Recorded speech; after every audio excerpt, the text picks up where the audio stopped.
8 বছর ধরে পাখির মতো গাছের ডালি বাস করছেন এই তরুণ। ভাবছেন সে আবার কিভাবে? এখানেই শেষ নয়, আছে রান্নার ব্যবস্থা। নিজের চাহিদা পূরণে বসিয়েছেন ওয়াশ বেসিন, ব্যবস্থা করেছেন এক ব্যাটারি চালিত লাইটেরও। এলাকায় খ্যাতি পেয়েছেন টারজান নামে।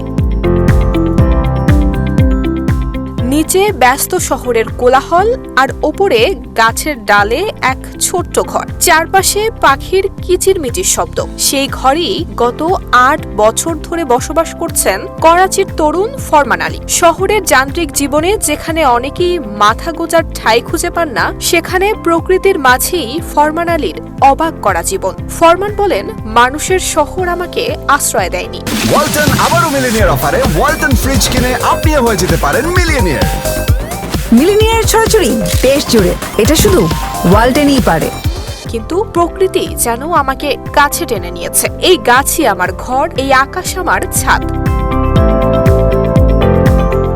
অর্থনৈতিক সংকটে পড়ে প্রায় 8 বছর আগে বসবাসের জায়গা হারিয়েছেন ফরমান। পরিবার, আত্মীয় স্বজন কিংবা শহরের কংক্রিটের খাঁচা, কোথাওই ঠাঁই মেলেনি। সিদ্ধান্ত নিলেন আর শহরের ধার ধারবেন না, প্রকৃতির কোলে গাছের ডালি গড়ে তুলবেন নিজের নতুন আশ্রয়। একটি মজবুত গাছ বেছে নিয়ে বাঁশ, কাঠের টুকরা আর দড়ি দিয়ে ধীরে ধীরে তৈরি করলেন নিজের ঘর। ঘরটির ছাদ না থাকায় দিনের আলোয় পাখিরাই হয় ফরমানের সঙ্গী, আর চাঁদের আলোয় কাটে তার নির্জন ঘুম।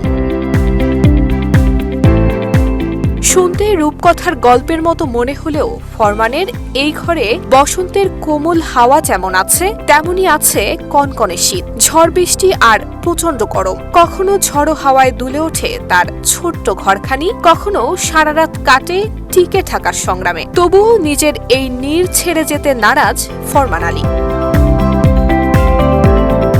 নুসরাত জাহান মেহেক, ঢাকা পোস্ট।